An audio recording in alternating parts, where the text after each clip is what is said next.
Still on the supplementary budget, a community of active citizens tracking the implementation of government projects in their community to ensure service delivery. Tracka says regardless of the fact that the National Assembly had passed the supplementary budget, it will still go ahead to submit a petition to the Secretary to the federal government on the suspicious line items in the budget. Speaking with TV360 Nigeria earlier, the head of Tracka, Ladipo, says due diligence must be carried out before the president gives assent to the bill.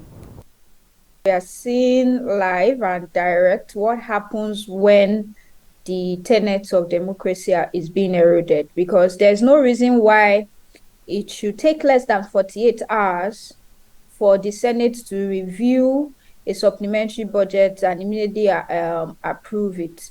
It is something that should have been taking different stakeholders. It should have gone through proper scrutiny.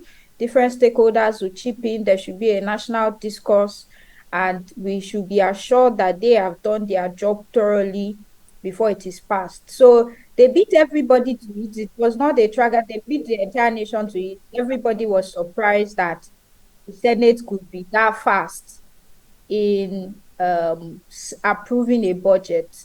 And they gave the reason because they felt it was important for the government. Like, the country is not in an emergency or a war. There's no reason why you should be approving a budget in 2 days, especially when the budget contains line items that are very contentious. In as much as there's a lot of frivolous items that people are complaining that we are also clamoring for to be removed, there are quite some projects that have been allocated to regions, to ministries, that needs to be followed up on.